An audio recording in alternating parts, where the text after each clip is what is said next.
again with philosophy.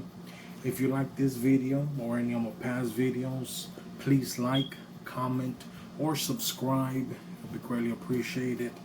Now today I want to talk about a few more concepts of philosophy and its ideology. Now these concepts, remember, they are meant to help you. They are meant for you to go over them, over and over again, till you reach unconscious competence, where you are these concepts. You don't have to think about them anymore. That's the point that philosophy wants you in. These concepts. These concepts have come all throughout history. Many of these concepts are on other books, self-help books. Self-help books from the 80s, 50s, autobiographies from the 1800s, so forth. These concepts have come from a variety of fields. Your philosophy is similar to what the Shaolin monks did with Kung Fu. If you know the story of Kung Fu and how it originated, it was created by the Shaolin monks in the Shaolin monk temple. So basically what happened is that these monks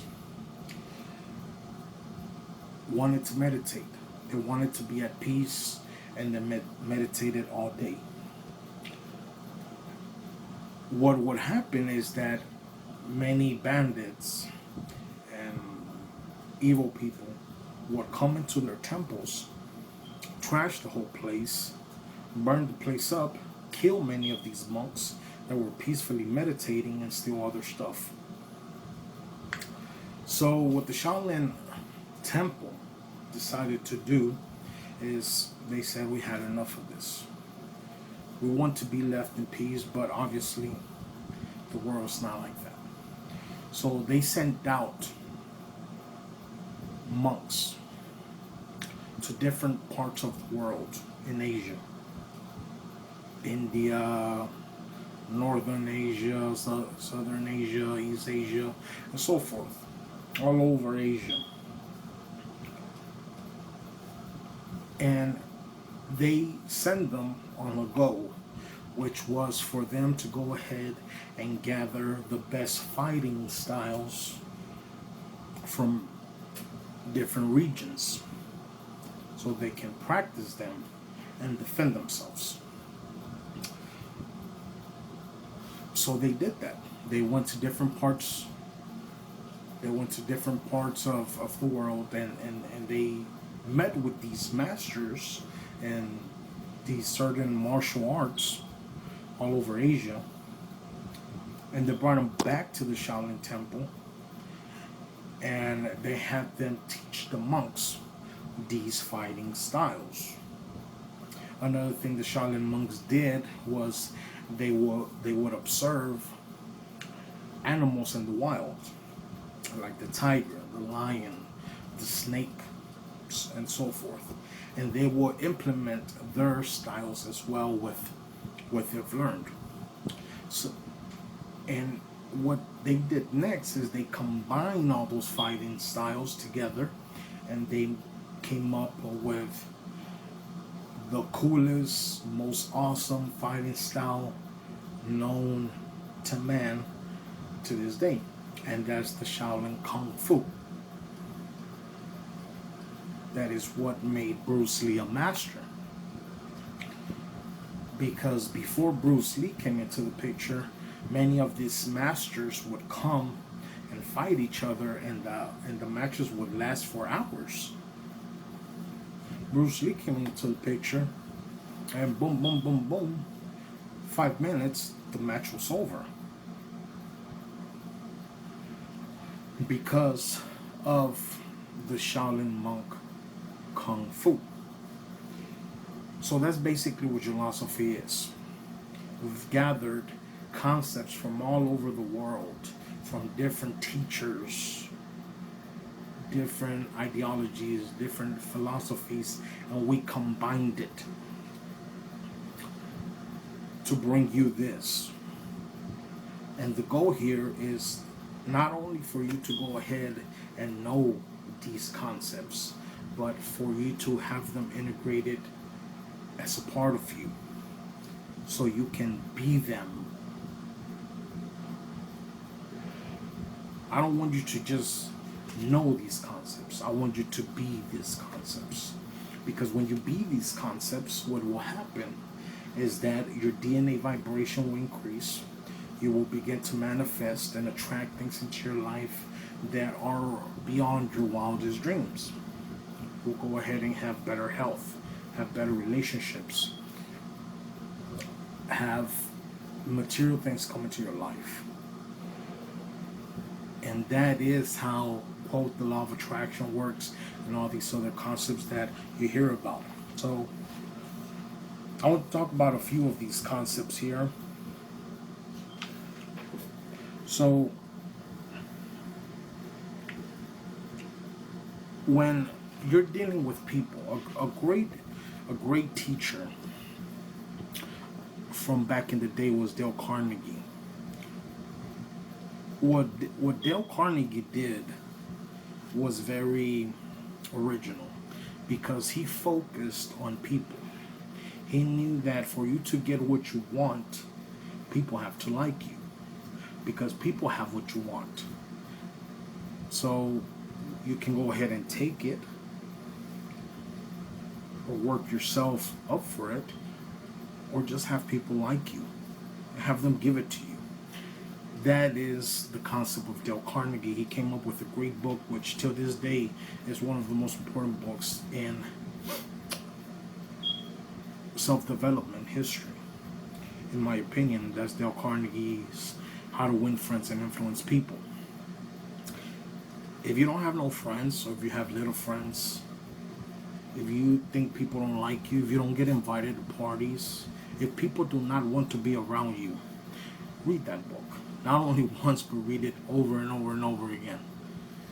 But one thing that Dale Carnegie said was, when dealing with people, you must always show them genuine concern and interest. You always have to go ahead and show them genuine concern and interest. At the end of the day, people have, Dale Carnegie says that people have a big sign on their forehead. Everybody does. And that sign says, make me feel important. Make me feel important. If you're a person that just likes to talk,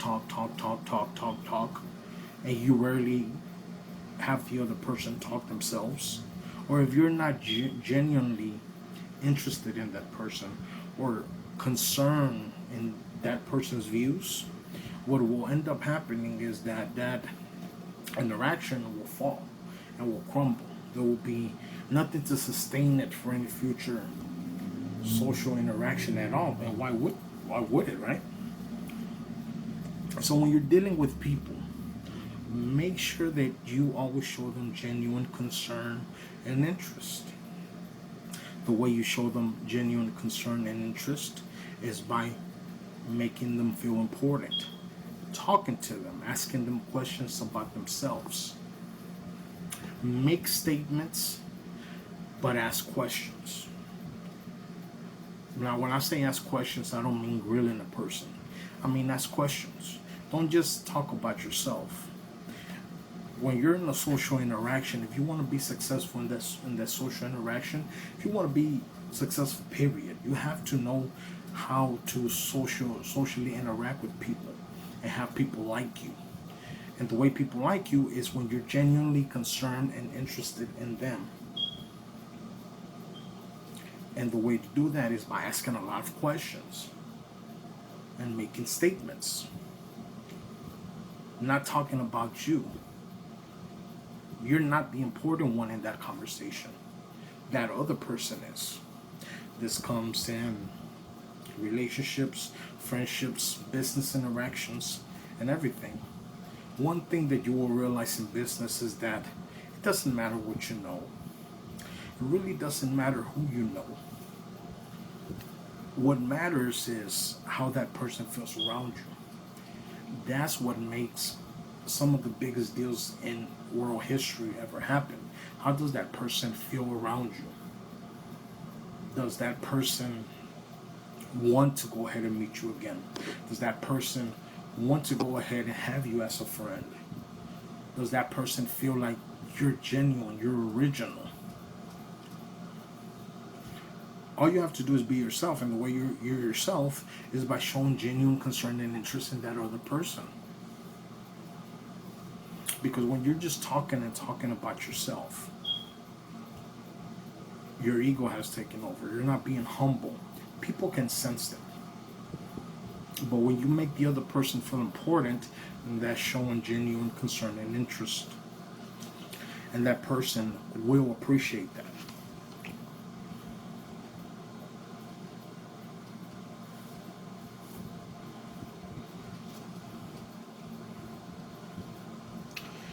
Now, I talked about this other concept before.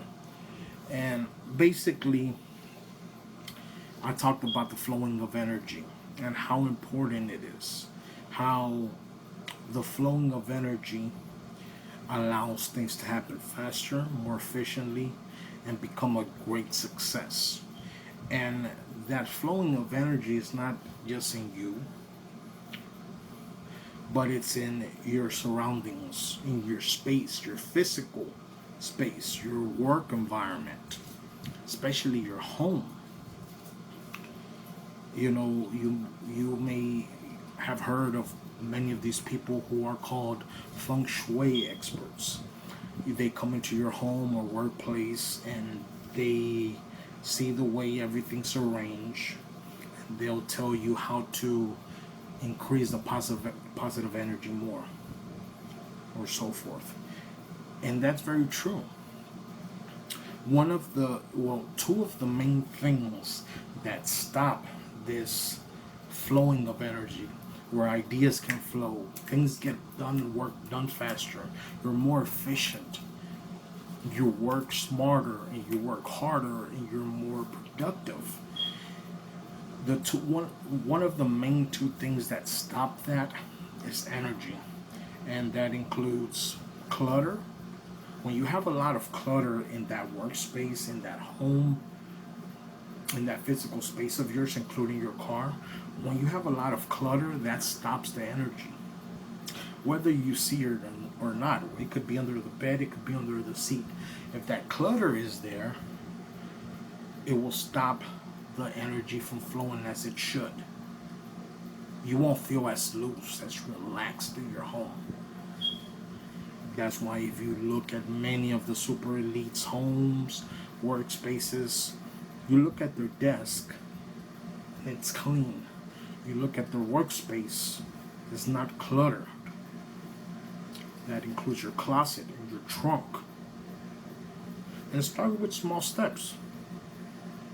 Maybe your first step is to clean your entire garage or room, get all the trash, and put it in your closet.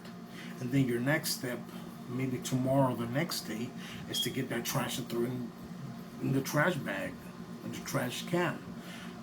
Take it one step at a time. But clutter and disorganization. When you're disorganized, when you don't know exactly where things are, when things are not organized, and you have things all over the place, you have a little stamp here, you have a little reminder there, things are not organized, things feel like they're all over the place, that also stops the energy. The energy doesn't flow as it should. You don't flow as you should. You are not as productive as you should. You're not as creative as you should. And that plays a big part. See, these are things that you're not taught about. You don't know these things because these type of concepts are concepts that are only done by few, by the super successful. And that's what we're trying to be. That's what we're trying to do here. We're trying to get success. We're trying to be super successful. So are you. So remember, clutter or disorganization are the main energy killers. Two of the main energy killers. So make sure that you don't have clutter in your workspace, in your home, your car, and make sure that you don't have disorganization either. Have everything organized. Take it one step at a time. You don't have to do everything all at once, but start doing something so you get everything decluttered and disorganized and organized. Excuse me.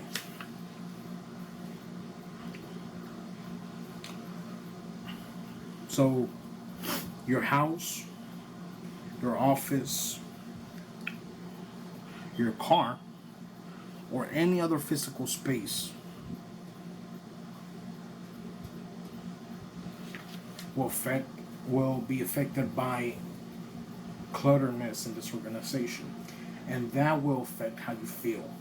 And remember, the most important thing is how you feel. Your number one goal every day should be feel good now. If you don't feel good now, then start doing things to make you feel good now. Maybe that's reading a book. Maybe that's going to church.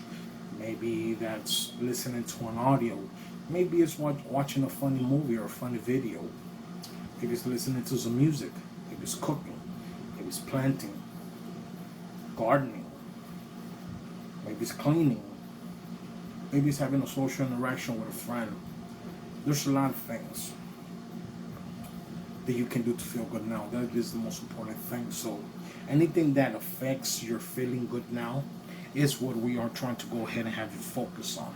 So you can go ahead and avoid that.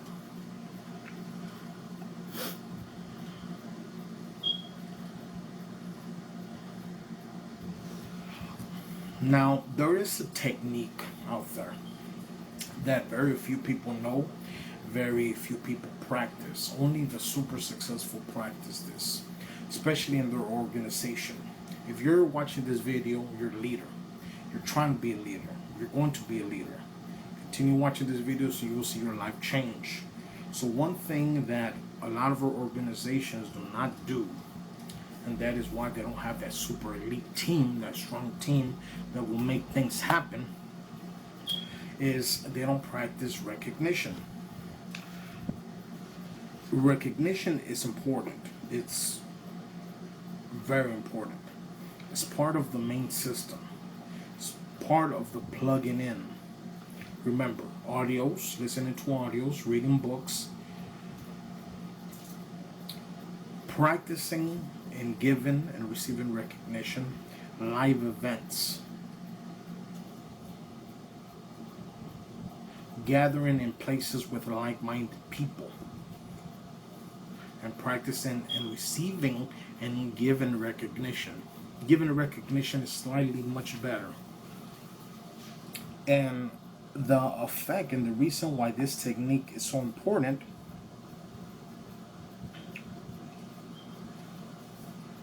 is that not only will it make that other person feel good, it will make you feel good.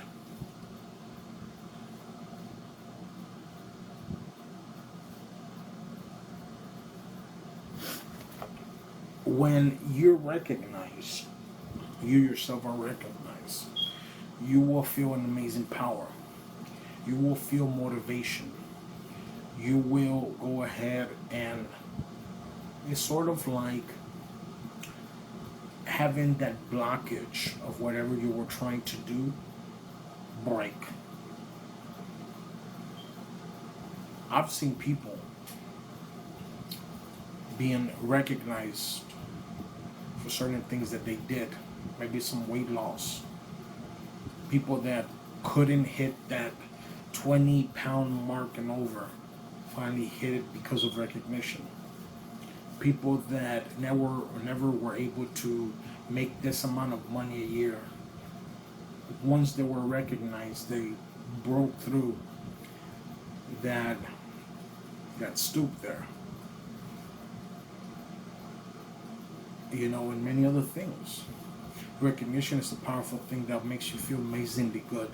That is why in your organization, focus on recognition, recognizing those that work behind the scenes, those that make things happen. Recognition is powerful. You know, one thing that allows one to break through any sort of boundary is anger. And that's something that we will talk about in advanced training. But for now, recognition is something so powerful that it has that same effect. Being recognized will have your team do things that you never thought were possible.